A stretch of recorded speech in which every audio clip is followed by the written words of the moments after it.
प्रधानमंत्री नरेंद्र मोदी गुजरात के कच्छ में 3 अलग अलग परियोजनाओं का शिलान्यास करेंगे। कच्छ में दुनिया का सबसे बड़ा 30,000 मेगावाट में बनने वाला रिन्यूएबल एनर्जी पार्क और मांडवी में लगने वाला डिसैलिनाइजेशन प्लांट का भी भूमि पूजन होगा। इस डिसैलिनाइजेशन प्लांट से किसान, आम जनता व उद्योगों की जल आपूर्ति की जाएगी। प्रधानमंत्री मोदी केंद्र की राष्ट्रीय कृषि विकास योजना के तहत 129 करोड़ रुपए से पूर्ण स्वचालित डेयरी प्लांट का शिलान्यास भी करेंगे। नया संयंत्र अमूल ब्रांड के तहत कच्छ में दूध और मक्खन की आपूर्ति को बढ़ाएगा। तीनों कृषि कानूनों को वापस लेने की मांग को लेकर दिल्ली में किसानों का विरोध प्रदर्शन जारी है। इस बीच केंद्रीय सड़क परिवहन मंत्री नितिन गडकरी ने कहा कि किसानों को ये समझना चाहिए कि सरकार उनके साथ किसी तरह की नाइंसाफी नहीं होने देगी। गडकरी ने किसानों को प्रस्ताव दिया कि वे सरकार के साथ आएं और इन कानूनों पर बात करें। उन्होंने कहा कि यदि किसान कृषि कानूनों को लेकर कोई सुझाव देते हैं तो सरकार उसे मानने को तैयार है। भारतीय कम्युनिस्ट पार्टी एम से जुड़े कई संगठनों ने राष्ट्रीय राजधानी की सीमाओं पर विरोध कर रहे किसानों के समर्थन में सोमवार को अगरतला में कलेक्ट्रेट कार्यालय के सामने विरोध प्रदर्शन किया। 13 दिसंबर को त्रिपुरा के मुख्यमंत्री विप्लव कुमार देव ने कहा कि माओवादी 3 कृषि कानूनों के खिलाफ किसानों के विरोध में शामिल हुए हैं। मुख्यमंत्री ने प्रदर्शनकारी किसानों से अपील की कि वे त्रिपुरा के किसानों के साथ बातचीत करके कम्युनिस्टों के असली चेहरे से अवगत हों। 25 साल के शासनकाल में कम्युनिस्टों ने राज्य के किसानों के खिलाफ साजिश की और उनका इस्तेमाल वोट बैंक के तौर पर किया। कांग्रेस नेता राहुल गांधी ने मंगलवार को देश में उठती आवाज़ों पर अपने रुख को लेकर केंद्र सरकार की आलोचना की। पूर्व कांग्रेस अध्यक्ष ने एक ट्वीट में कहा, मोदी सरकार के लिए छात्र राष्ट्र विरोधी हैं, चिंतित नागरिक अर्बन नक्सल हैं, प्रवासी मजदूर कोविड कैरियर्स हैं, प्रदर्शनकारी किसान खालिस्तानी हैं और क्रोनी कैपिटलिस्ट उनके अच्छे दोस्त। इससे पहले प्रदर्शनकारी किसानों की मौत के मुद्दे पर केंद्र सरकार पर हमला करते हुए कांग्रेस सांसद राहुल गांधी ने शनिवार को पूछा कि सरकार द्वारा 3 कृषि क्षेत्र के कानूनों को निरस्त करने से पहले कितने और बलिदान देने होंगे।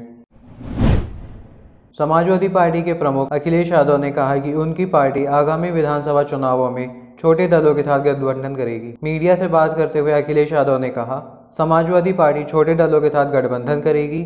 हमारा अनुभव बड़ी पार्टियों के साथ अच्छा नहीं रहा है। गौरतलब है कि उत्तर प्रदेश के पिछले विधानसभा चुनावों में सपा ने 2017 में कांग्रेस के साथ गठबंधन किया था। 403 सदस्यीय यूपी विधानसभा में प्रमुख दलों में भाजपा के 309 विधायक, सपा के 49, बसपा के 18 और कांग्रेस के 7 विधायक। गृह मंत्रालय ने दोनों देशों के बीच हुए एक समझौते के अनुसार मालदीव में अभियुक्तों को समन जारी करने के लिए भारतीय अदालतों के लिए नियमों को अधिसूचित किया है। भारतीय कानून प्रवर्तन एजेंसियां मालदीव में वांटेड अपराधियों को समन या जांच के लिए वारंट सक्षम कोर्ट के माध्यम से भेज सकती हैं। समन की प्रक्रिया गृह मंत्रालय के माध्यम से कराई जानी चाहिए। नवंबर के आखिरी हफ्ते में राष्ट्रीय सुरक्षा सलाहकार अजीत डोभाल श्रीलंका की यात्रा पर गए थे।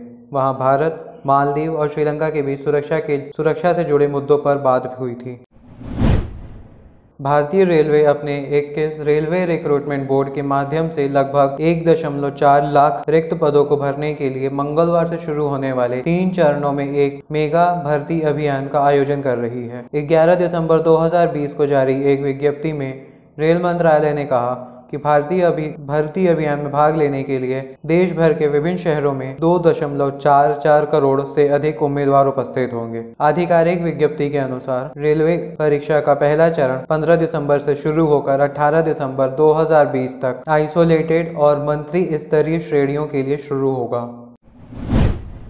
केंद्रीय संसदीय मंत्री प्रहलाद जोशी द्वारा कांग्रेस के नेता अधीर रंजन चौधरी को लिखे पत्र के अनुसार सरकार जनवरी से बजट सत्र को शुरू कर सकती है। बता दें कि कोरोना संकट के कारण इस बार संसद सत्र का शीतकालीन सत्र आयोजित नहीं किया जा रहा। ऐसा लंबे समय बाद हुआ है जब संसद का सत्र नहीं हो रहा। जोशी ने लिखा है कि सर्दी का मौसम कोरोना संकट के लिए काफी अहम है और दिल्ली में लगातार मामले बढ़ रहे। फिलहाल दिसंबर आधा बीत चुका है और जल्द ही कोरोना वैक्सीन मिलने की उम्मीद है।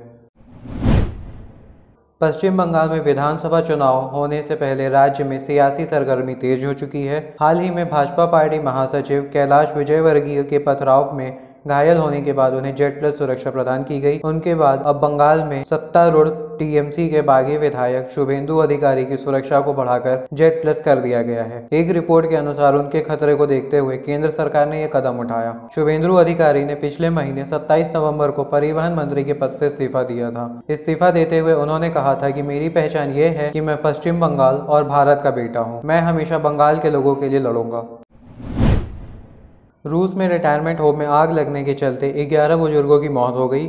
अधिकारियों ने बताया कि मरने वाले बुजुर्ग चलने फिरने में असमर्थ थे, जिसके कारण आग लगने से वह वहीं फंस गए और उनकी मृत्यु हो गई। आपातकालीन मंत्रालय के अनुसार आग लगने की घटना सुबह 3 बजे हुई, जब इशबुल्डिनो गांव में बने रिटायरमेंट होम में आग लगने की सूचना दमकल विभाग को दी गई। 3 घंटे की कड़ी मशक्कत के बाद आग पर काबू पाया गया।